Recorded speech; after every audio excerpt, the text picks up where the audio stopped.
The storm broke the next morning, leaving the air still and heavy.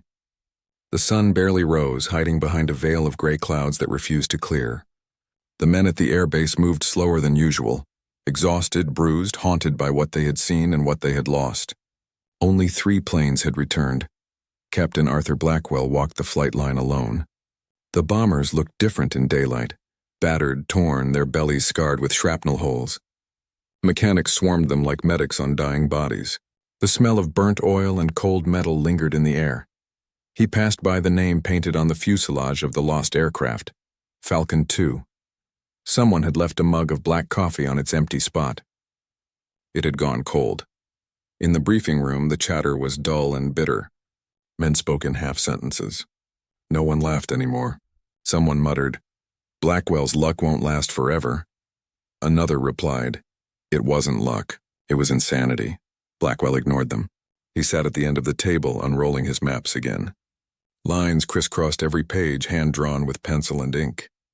He studied radar grids, wind directions, and radio intercept reports.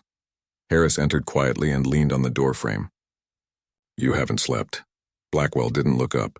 "Sleep wastes good thinking time?" "You sound like my mother before exams," Harris said softly. Except she didn't have flak cannons aimed at her head. That almost drew a smile from Blackwell, but it faded quickly. "We flew through their trap last night." "Trap?" Blackwell pointed at the chart. "German night fighter radars. They're hurting us, Tom. They know the official routes before we even take off. Every time command says it's safe, it's exactly where they're waiting." Harris frowned. "You think they've cracked our codes?" "Maybe," Blackwell said. "Or maybe we've just become too predictable." He folded the map and stood. "They expect logic, so we'll give them chaos." That evening, the squadron gathered for the next briefing. Command officers droned on about updated routes and adjusted altitudes, promising that this time the path was foolproof. Blackwell sat in silence. When they asked if he had questions, he said only, "Yes." "What's our plan when the enemy predicts this one too?" The room went still. The colonel scowled. "You're not here to question orders, Captain. You're here to follow them." Blackwell's voice was calm but sharp. "I'm here to bring my men home, sir. Orders or not." The colonel dismissed him, muttering something about arrogance. But Harris saw it in Blackwell's eyes. Not arrogance, certainty. Later, in the barracks, Blackwell spread his own maps across his bunk. Harris sat beside him, watching him trace invisible lines with his finger. "What are you looking for?" "A hole in their system," Blackwell murmured. "A place they don't expect us to exist." He circled a small stretch of airspace, an odd corridor between radar grids, barely wide enough for a bomber to slip through. "Here, between their blind spots. It's suicide to try, but if it works." Harris stared at the map. "That's under 3,000 feet. You'll be scraping the treetops." Blackwell leaned back, eyes hollow but determined. "Then the trees will keep us company." That night, while the others played cards and drank to forget, Blackwell walked to the hangar. The storm clouds had finally cleared. The night sky stretched open, black, endless, and cold. He climbed into the cockpit and sat there for a long time, running his hand over the control stick, whispering to the silence. "You'll hold together, won't you? Just one more night." He reached into his jacket pocket and pulled out a small photograph. A young man in uniform, grinning beside a Spitfire. His brother James had died the previous year. Same squadron, same sky. His bomber never made it back. They'd said it was bad luck, wrong place, wrong time. But Arthur had never believed in coincidence. Not in war. He whispered to the photo, "You saw something up there, didn't you?" "You knew before I did." The next day, Blackwell went to intelligence headquarters with his theory. He spoke to a young officer buried in paperwork, explaining the radar traps, the false safety corridors, the deaths that followed every pattern. The officer chuckled. "You think you've cracked German radar from a few maps and a hunch?" "I don't think," Blackwell said. "I know," the man sighed, signing off reports without looking up. "If you were right, Captain, we'd all be dead." Blackwell left the room without replying. Outside, the wind cut cold against his face. He wasn't angry, just tired. That night, he changed the flight plan himself. Quietly, he recharted the route, lower, faster, unpredictable. When the squadron took off, no one knew they were flying outside orders. Harris noticed it first. "This isn't the course they gave us." Blackwell's voice was steady. "No, it's the one that'll keep us alive." The radio crackled with nervous voices. "Captain, this is madness. We'll be spotted." "Maybe," Blackwell said. "Or maybe we'll be invisible." They plunged into the clouds, engines roaring against the night. The altimeter dropped. The air was thick with fog. Then silence. No radar pings. No enemy fire, nothing. Harris looked up wide-eyed. "They can't see us?" "No," Blackwell whispered. "Not here. Not under their war." The rest of the flight was a blur, quiet, eerie, almost peaceful. They reached their target and returned without a single encounter. Back on the ground, the base erupted in confusion. "How the hell did you do it?" Someone shouted. Blackwell just said, "We flew where fear said we couldn't." That night, while others celebrated, Blackwell sat alone in his quarters, staring at his brother's photo again. He whispered, "I found your sky. James, you were right." But as the wind howled outside, he couldn't shake the feeling that something or someone had been waiting for him to find it. And whatever it wasn't finished yet. For weeks, whispers followed Blackwell everywhere he went. The men called him the prophet, half jokingly, half in fear. Some believed he had inside intel from command. Others swore he'd made a pact with luck itself. In war, survival always drew suspicion. The truth was quieter and lonelier than anyone knew. Blackwell wasn't lucky. He was haunted. He kept flying, mission after mission, each time tweaking the path, diving lower, cutting sharper through valleys and rivers, carving patterns through fog no other pilot dared to try. He slept in hours, ate only when forced, and talked less every day. Harris watched him change. His calm had hardened into something colder. The man who once prayed before takeoff no longer spoke to God, only to the sky. One night, after another silent dinner in the mess, Harris followed him back to the hangar. The bomber loomed under the dim lights, dripping condensation like sweat. "You're pushing too far," Harris said quietly. Blackwell ran his hand across the fuselage, feeling the metals chill. "You don't win a game by playing where they expect you to." "This isn't a game, Arthur," Harris snapped. "It's suicide." Blackwell looked at him then, eyes tired, hollow, but burning with conviction. "Suicide is when you fly without a reason. I still have one." He pulled something from his jacket pocket, a crumpled letter yellowed by time. "My brother wrote this before his last mission," he said softly. "Command told him to take a straight line to Leipzig. He said the route felt wrong. He wanted to change it, but they threatened to ground him.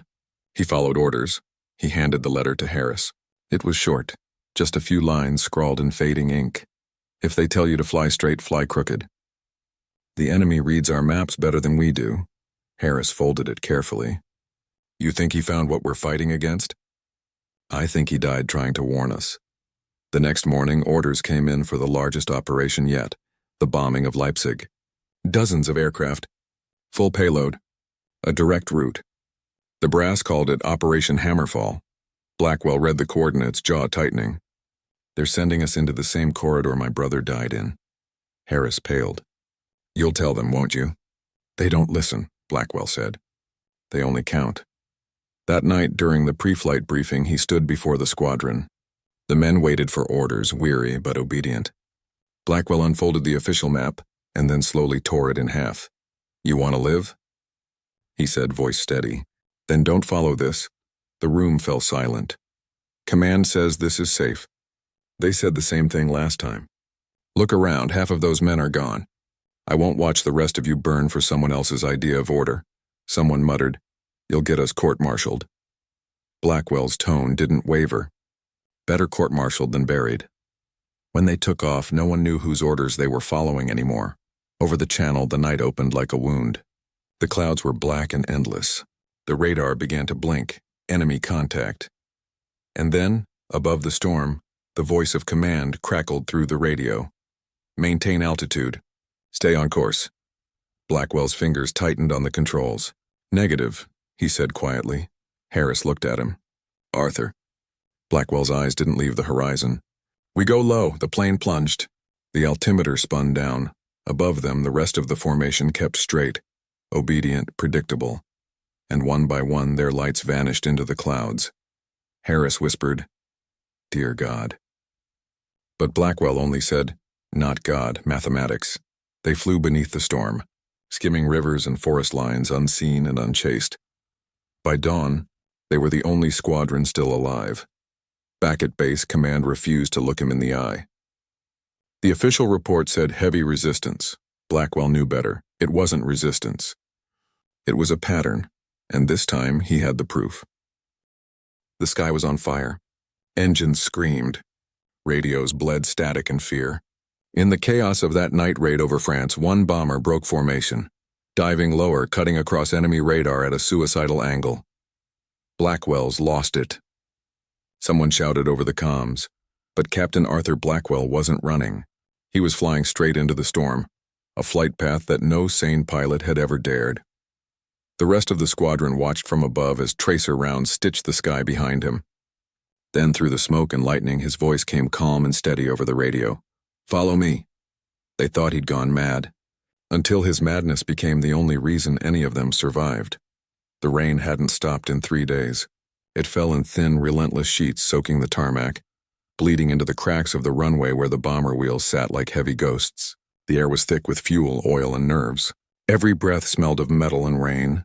Inside the hangar, the men of RAF Squadron 89 sat waiting, not speaking, not smoking, just listening to the storm beat against the corrugated roof like artillery from far away. They'd been flying every night for weeks. Some came back. Some didn't. The ones who did learned not to look at the empty bunks in the barracks the next morning. You didn't ask who didn't return. You just learned to talk quieter, laugh shorter, breathe slower. Captain Arthur Blackwell sat apart from the others, boots planted on the wet concrete, cap pulled low. He was the oldest in the squadron, 31, but the years sat on him like lead. His face was lined, eyes hollow, as if the skies had already taken half of him and were waiting for the rest. He had a reputation. To new recruits, he was the miracle pilot, the man who came back when others didn't. To the veterans, he was something else entirely. They whispered about him in the dark, the man with a death wish. His flight paths were infamous, too low, too risky, too unpredictable. Command tolerated him only because his missions always succeeded. But even success felt like betrayal when you had to step over another man's duffel bag the next morning. That evening, the mission briefing was short. The target, Bremen, heavy flak zone. Intelligence claimed the Luftwaffe's new radar grid was active along the Rhine. The usual route was mapped, the altitude marked. Everything tidy, predictable, and lethal.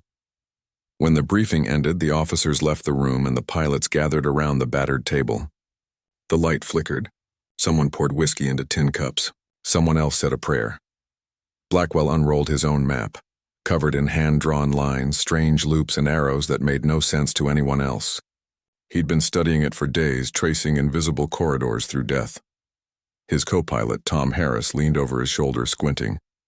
"Sir, this isn't the approved path." Blackwell didn't look up. "It's the only one that'll get us home," Harris frowned. "We'll be flying under radar through enemy flak corridors." "That's suicide?" Blackwell finished quietly. "Yes, so they'll never expect it." The room went silent. The other pilots exchanged uneasy looks. Someone laughed nervously. "Bloody hell, Arthur, are you trying to make history or a grave?" Blackwell folded the map and stood, voice calm and heavy. "I don't plan to die tonight, but I won't let command send us into a slaughterhouse either." He walked out into the rain before anyone could argue. The hangar doors creaked open, revealing the line of bombers waiting like dark leviathans under lightning. The storm reflected off their wings, turning each drop of rain into shrapnel. As they climbed aboard, Harris muttered, "You really believe we'll make it back?"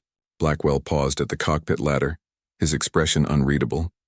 "Belief isn't the problem, Harris. It's obedience that kills." The engines roared to life one by one, drowning out the thunder.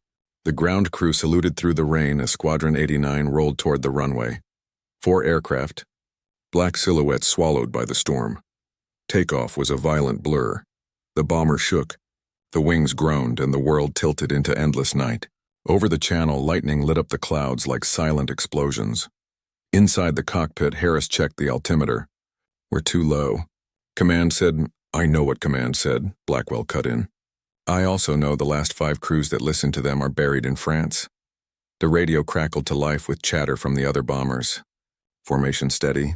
Blackwell, your altitude's insane. You'll never clear the Rhine. Blackwell's tone didn't change. If we fly high, they'll see us. If we fly straight, they'll predict us. So we fly where they'd never think we'd dare. For a while, there was only wind and static. Then the radar operator called out, voice tight with fear. Enemy contact. 2 bogies at 3 o'clock. Searchlights broke through the clouds, thin white blades cutting through the dark. Flak erupted in the distance, black blossoms of smoke and fire. The air was alive with death. Hold your line, Blackwell ordered. We're going lower. Lower? Are you mad? Probably, Blackwell said. But madness has better odds than orders tonight. The bomber plunged through the clouds, engines howling. The altimeter spun down dangerously, 5,000 feet. Then 3,000. The other pilots shouted over the comms, panic bleeding into every word.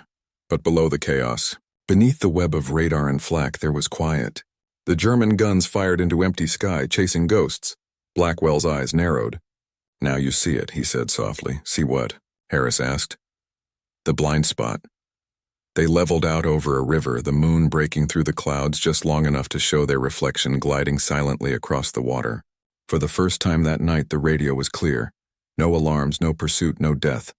When they landed hours later, their bomber was the only one untouched. 2 others limped back, riddled with holes. The 4th never returned. The ground crew rushed forward, cheering weakly. Harris climbed out, pale and shaking. You pulled it off, he whispered, but Blackwell didn't answer. He stood in the rain, staring toward the horizon they'd just escaped, as if listening to something distant and unseen. Then he said quietly, almost to himself, They're watching us, and they already know the routes we'll take next. Harris frowned. Who? Blackwell turned to him, his eyes hollow, voice calm. Everyone who thinks survival is luck.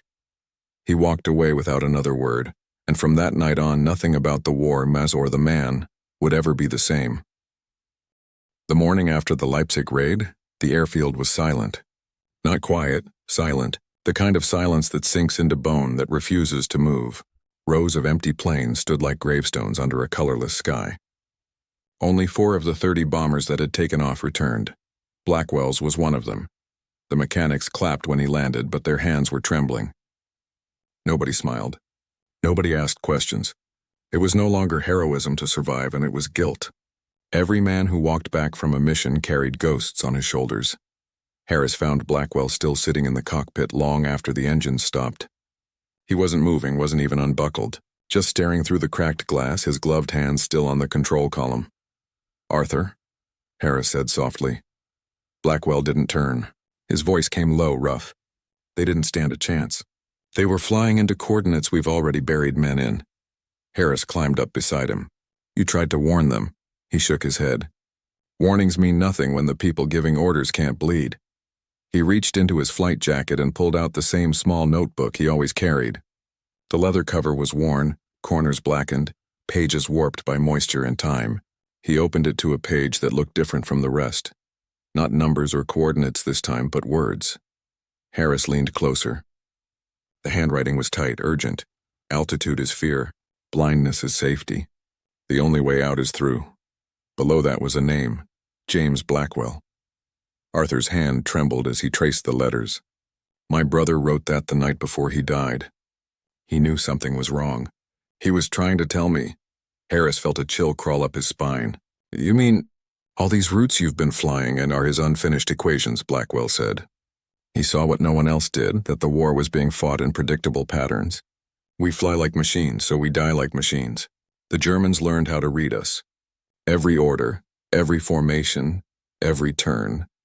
He closed the notebook gently as if afraid it might shatter. He died trying to break that pattern. Now I'm trying to finish what he started. The hangar lights flickered as a gust of wind swept through the base. Rain tapped against the roof. Slow, steady, like a heartbeat.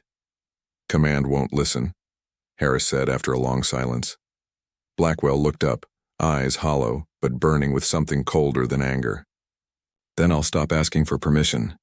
That evening, as the rest of the men buried their fallen, Blackwell sat in his small quarters, writing by the dim glow of a lantern. The sound of shovels outside punctuated every sentence. His pen scratched slowly across the paper. To whoever reads this, the safe routes are traps. The storm corridors are blind. The radar sees what we allow it to. Fly crooked, fly low. Trust the dark. He paused, staring at the words, then wrote one final line. If I don't return, tell my mother her sons finally made peace with the sky. He folded the letter neatly and slipped it inside his jacket pocket. Outside, thunder rolled across the horizon. By midnight, orders came again. Another mission, smaller, dangerous. A decoy run designed to draw German fighters away from the main Allied assault. Blackwell volunteered without hesitation. Are you insane? Harris demanded. We just got back. You need rest. There's no rest when the pattern keeps repeating, Blackwell said. If I can break it tonight, they'll never see the main fleet coming. Harris stared at him. You're planning something. I'm planning to save more than 4 planes.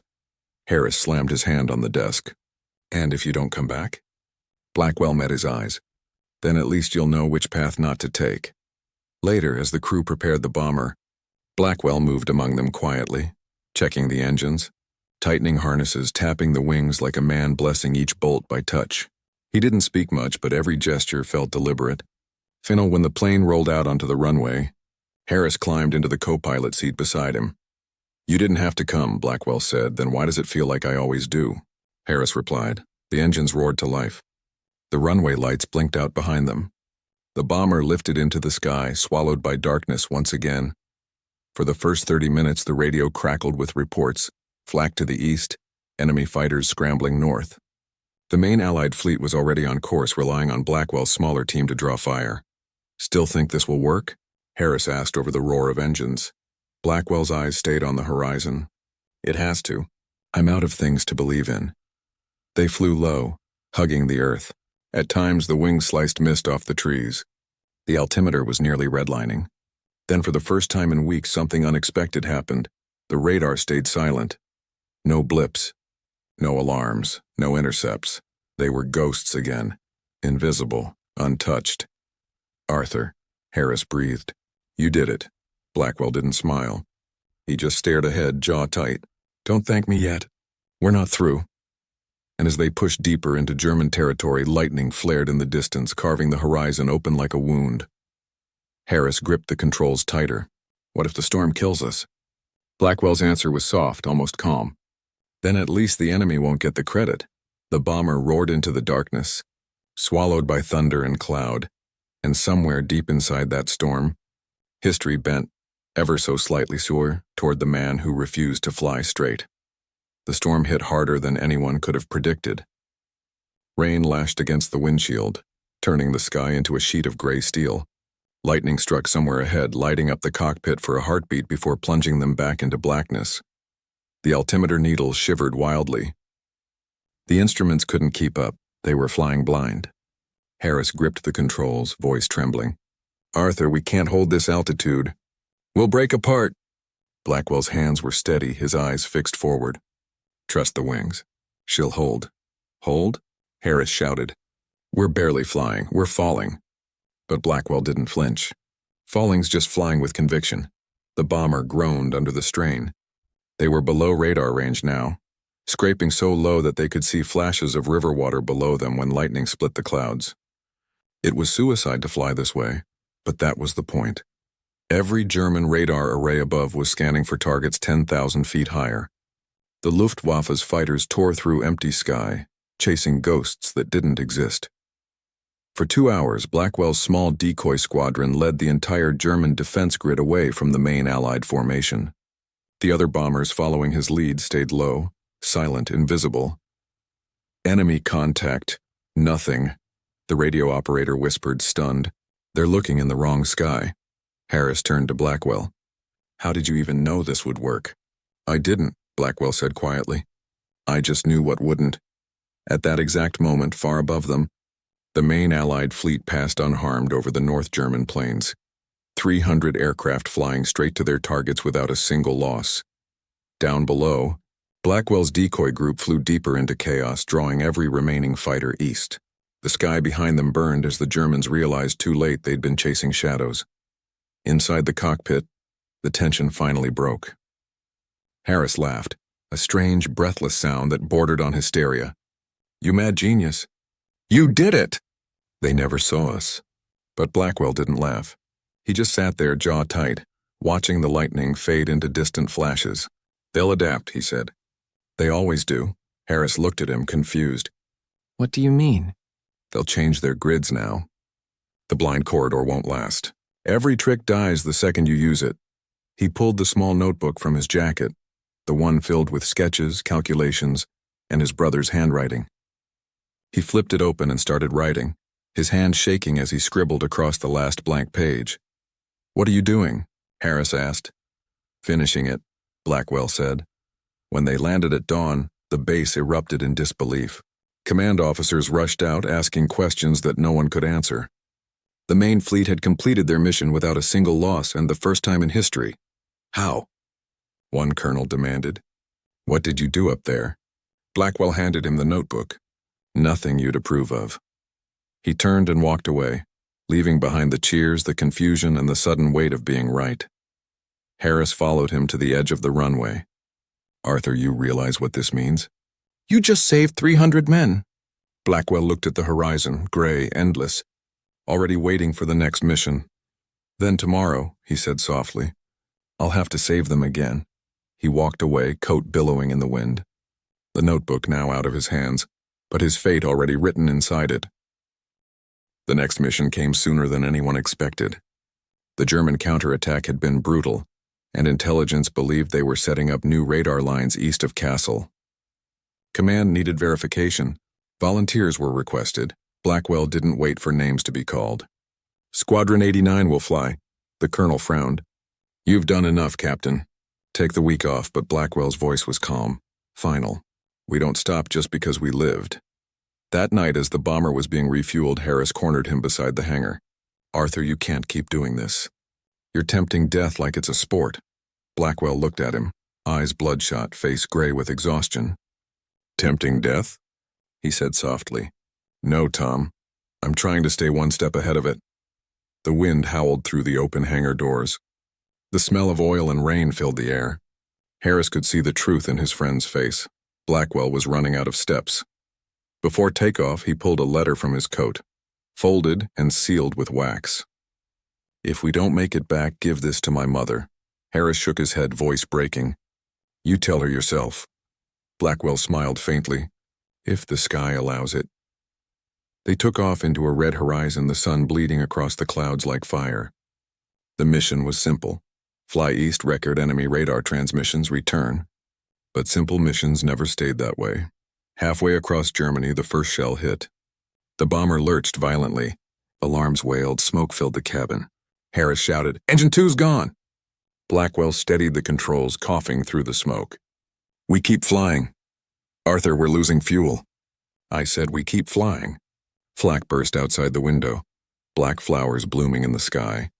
The bomber shook, rattling like it would tear itself apart. "Navigator," Blackwell barked. "How far to the corridor?" 4 minutes, came the answer. 4 minutes, Blackwell repeated quietly, as if reminding himself to survive that long. But the next explosion ripped through the right wing. Flames streaked behind them. Harris grabbed a fire extinguisher, shouting over the roar. "She won't hold much longer." "Then I will," Blackwell said. He pulled the bomber lower, almost skimming the treetops. "Tell the others to bail." Harris turned to him. "What about you?" Blackwell's eyes were fixed on the smoke trail stretching behind them. "Someone has to make them chase the wrong plane." "Arthur," he cut him off sharply. "That's an order." Harris froze, the weight of the moment sinking in. He looked at the man who had saved them all, the man who had outflown death a dozen times, and knew this was where the chase would end. "Thank you," Harris whispered. Blackwell didn't answer. His eyes were on the horizon. One by one, the crew jumped. Parachutes opened like white stars against the smoke. When Harris looked back, he saw the bomber banking sharply east, flames curling from its wings. A lone bird diving toward the enemy. He heard Blackwell's voice crackle faintly through the radio. "Tell command. The corridor works. East of Kassel. It's real." Then static. The sky flashed once, or a blinding burst, and went silent. The men landed in a muddy field miles away, watching the trail of smoke fade into the clouds. No one spoke. For hours, Harris stared at the horizon, waiting for the sound of engines that never came. When Allied troops reached the site days later, they found the wreckage in a forest clearing. The cockpit had been torn apart. The flight log was half burned, pages fluttering in the wind, but in the middle of the wreckage, untouched by fire, lay the small notebook. Blackwell's handwriting filled the last page. They'll call it suicide. Let them. Some deaths are made of mathematics, not despair. The war ended 6 months later. The world celebrated. Flags rose.